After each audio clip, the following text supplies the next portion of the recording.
Hello, my name is Danielle Enriquez, and this is a brief presentation on how to create a PowerPoint presentation that won't put people to sleep.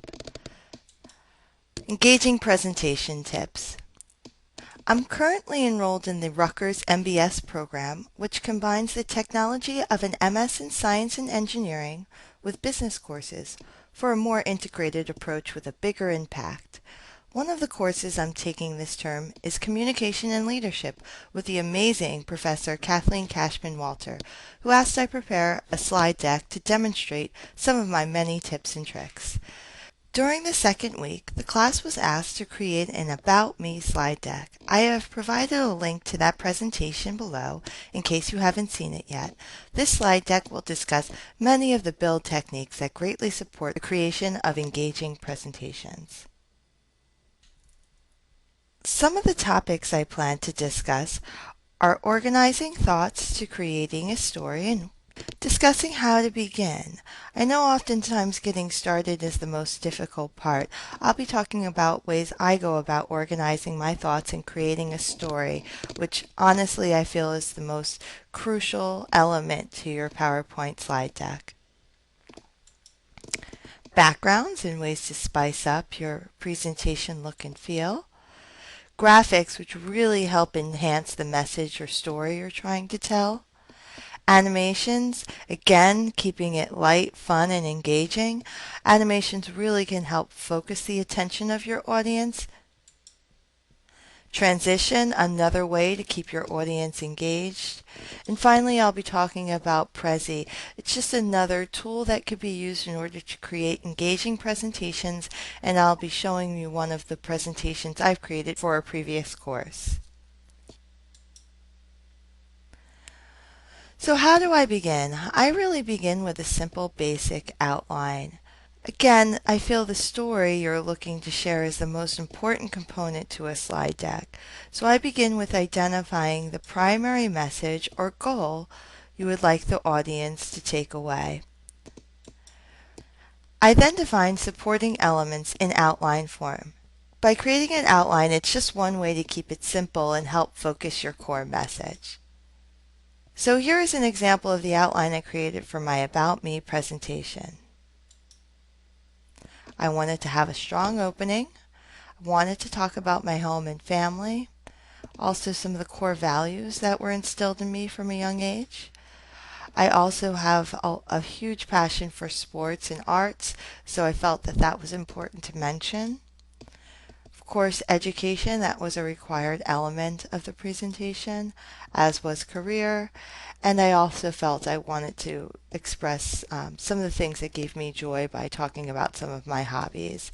And of course, I wanted to end with a strong conclusion, something that would help tie in and summarize the presentation in its whole. By starting with an outline, it's a way to keep things simple and help focus your core message. After I have the content roughly organized, I move to the presentation look and feel, starting with backgrounds. PowerPoint does make design templates available to you right in PowerPoint, templates for which you can modify the design. However, Microsoft also has free downloadable templates, and Google has a plethora of templates that you can search for. Of course, you can always design your own background and apply it to all slides, so I'll be talking about how to do so. So let's take a look at how you would go about applying a design template, modifying it, or perhaps finding a template online. So located on the design ribbon of PowerPoint, you have a selection of prefabricated backgrounds to choose from. To view all of the styles, simply click the down arrow and you'll be able to navigate all of the design styles available to you. And by clicking once, you will see the design style applied. If you wanted to modify the background of that particular style, you can go into the Format Background area. If the sidebar is not open, you would simply open it by clicking Format Background again on the Design ribbon. Once you're in this area, you can change the look and feel by selecting a different solid color, changing any of the gradient fills. It's by shading styles with two different colors. You can even select your own picture for a background by selecting it from File, going online, or pasting it from a clipboard. You have different patterns that you can also choose from, and selecting the different colors that are associated with those different patterns. Finally, you can hide background graphics. So if you were using a template and you wanted to hide that horizontal bar, you could simply click once. It would hide that particular graphic element from this slide. If you wanted that same effect to carry through for all of your slides, you would hit Apply to All. If you wanted to remove the slide style, you can simply go back and check the white background. So again, to apply a design template, you use the design ribbon and choose from the pre-select design styles, or you can go about modifying that design template style by using the format background area. You can also create your own backgrounds by using this format background area and choosing any of these fill options, including selecting a picture as a background. However, Microsoft also has some templates available for download. On Microsoft's website, and again, you just have to Google Microsoft PowerPoint templates. You'll notice that you do have quite a selection of template design styles, and you can simply download any of these styles for use. Finally, if you just used Google, there are other sites that offer free PowerPoint templates available to you. Again, you would simply click once and you would be able to navigate the different styles. So those are just a few of the ways that you can find a creative background style for your presentation. Graphics are another way to give your presentation a particular look and feel. Also another way to help make your presentation much more engaging. So I'll be discussing a few ways you can find images online, specifically referencing Cooltext, Vecteezy, and Google, as well as how you can go about editing image in Adobe Fireworks. So for example, when I applied this background, this blue background to my slide deck, you'll notice now I have a big, huge white outline to this graphic. I'll show you a quick way to go about editing images to remove that solid white background from an image. So for those folks who have access to Adobe Fireworks or Adobe Photoshop, I'll be going through a basic way you can edit a graphic to remove that white background from the graphic itself. So I'm going to just take a copy of this graphic and navigate over to Fireworks, and I have the graphic pasted. Now if you're looking to remove that white background, you can use a tool called the magic wand. Just going to click once on it, and then I'm going to click once on the white space that I'd like to remove. And you'll notice that you get a little marquee, or those marching black ants, around the image. If I then hit delete, it will delete out the white background. However, it doesn't look like anything's changed. What you would need to do in order to see that change take effect is to change the default color of the canvas background. If I go up to the Modify menu and go to Canvas, Canvas Color, you'll see that the color is currently on white. If I change that to transparent and click OK, then you'll notice that white background area is gone. In order to get that marquee to stop, or the marching black ants to stop, you could just hit Escape. And then I can simply copy, Control C, and then go back into PowerPoint. I can get rid of that graphic and paste in the new graphic and move it to the new location. Of course, now the graphic's not really reading that great on the blue background, so perhaps it wasn't a great idea to remove that in the first place. Of course, we could undo what we've done, or if you wanted to insert a white rectangle, you could do that instead, or of course any color. We'll make it white, and you can send that all the way to the back, and that may look a bit better. So you can really customize the width of that background. So basically you can remove the white background of any graphic by copying it, bringing it into Fireworks, using the magic wand tool, clicking once, and hitting delete on your keyboard to remove that background color. If you don't see anything happen, keep in mind you may have to change the canvas color, so modify canvas down to canvas color, and that will allow you to change it to transparent.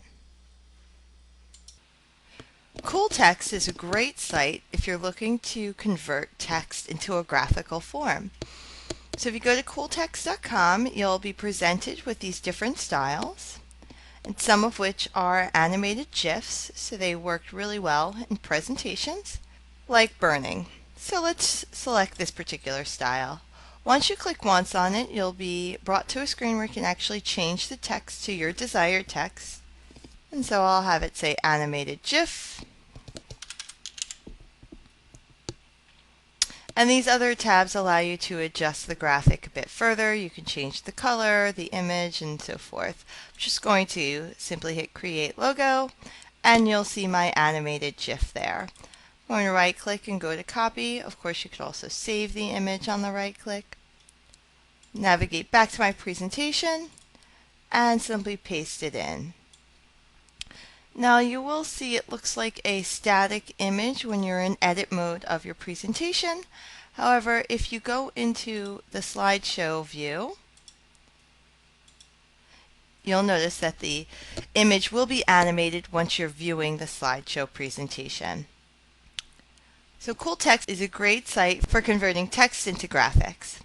Another great site is Prezi. This is where I came across my big life graphic that I used in my About Me presentation. And what I did is I basically took this graphic and ungrouped it, and that allowed me to animate each individual component of the graphic. It also enabled me to recolor and change some of the look and feel of the graphic. Once you download the image and open it in Fireworks, you'll notice that you have these dots around the image where it's selected. That's showing that the image is currently grouped. What that means is that it's reading as one big image. In order to break this one image into its individual pieces, you can go up to Modify and go down to Ungroup, and then you'll notice that you'll have these selection boxes located around each individual item of the image. This now enables you to work with individual pieces of the image.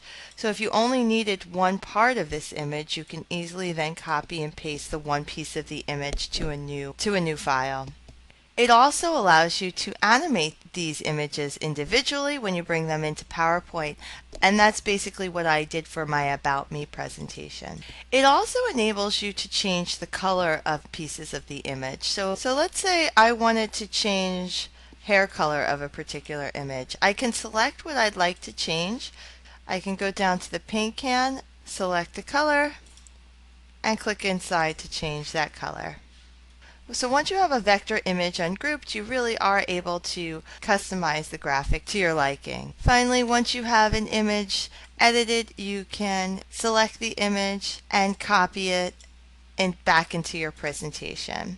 Keep in mind, if you want to copy it back into your presentation and not have the white background, change your background to transparent prior to copying.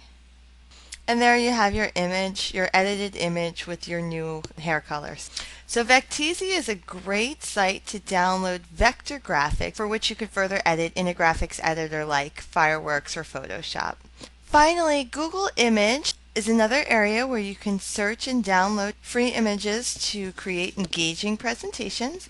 So in this case, I typed in icon. I was looking for an icon, and anytime you add the word transparent, it will search for that item with a transparent background. So if I was looking for Twitter logo and I wanted a transparent background, I could say Twitter logo transparent. And when you click on any of these, it should bring up an image with a transparent background.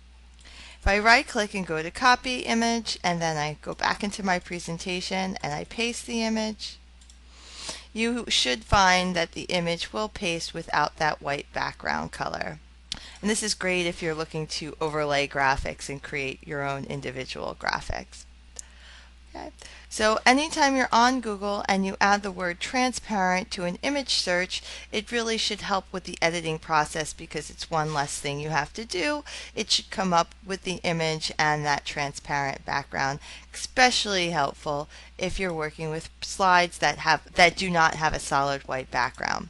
So in summary, Cool Text and Vecteezy are great free sites that are available to you in which you can download and customize graphics. Google Images is always a great tool, especially in conjunction with the tip of using the word transparent in your searches, and that should just cut down the workload. Of course, any Google image, you could always bring it into Fireworks and edit the image further, as I showed you with removing that white background.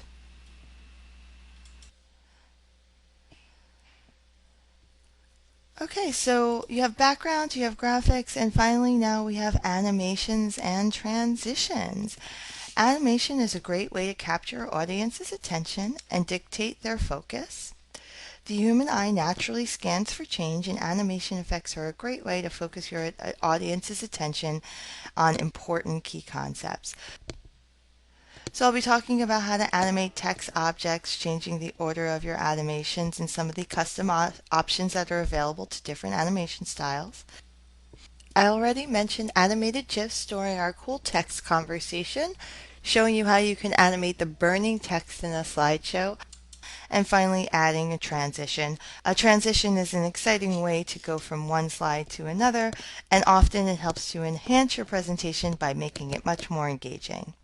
PowerPoint gives you the ability to animate not just text but also objects. For example, if I wanted to animate this picture, I could go up to the Animations ribbon and select from the animation styles provided. You also have more options if you click the little drop down. And here you'll see the grouping of animation styles. You have entrance effects, emphasis effects, effects when it leaves your slide on exit, as well as a motion path. And motion paths are great if you'd like something to move from one part of your slide to another. However, if I go into entrance effects, this is where you get a list of all of the different types of entrance effects. Now, as long as this checkbox is marked preview effect, you will see a preview on your slide so you get a better understanding of what it will look like. So if you select a style, it will demonstrate that style. So if I select wheel, you'll notice it will show you the wheel effect. And I'm going to click OK. On the right hand side, you might notice something called the animation pane, and that will list all of your animation styles for one particular slide. If you do not see this on the right, it could be that it's closed out. To open it, you just simply have to click the animation pane button on the animations ribbon. So if I wanted to add an additional animation style, I can select the text and choose an animation effect. Go to more, and this time I'll select fly in. Okay, by default for the fly in effect, it will fly in from the bottom, but you could change that particular effect by coming over to effect options and selecting the directions for which you would like it to fly. In this case, I'm going to choose from left. So for the wheel effect, if we were clicked back on our picture, you could also have additional options for different spokes. So the effect options will vary depending on the animation style you have selected. By default, anytime you add an animation to a particular object or text, by default, it will be an animation on click. What does that mean? That means when you're actually viewing your slide, so if I go to slideshow from current slide, I would have to click in order for the animations to take effect. If I wanted that animated effect to automatically happen, let's say I didn't want to have to click for this picture to be displayed, I can right-click that animated effect in the animations pane and change it to either with previous or after previous. What does this mean? With previous means that it will appear with the previously animated effect. So it may be with particular transition to a slide. After previous means whenever that effect finishes, it will then animate. So let's say after previous. And if I again view the slide, you'll notice I do not have to click in order to have that picture appear. I still have to click in order to get the text to appear on the slide. You can also change the order of your animations by using the animation pane. So if I wanted the picture to animate last, I can simply click on the picture and drag it to the bottom.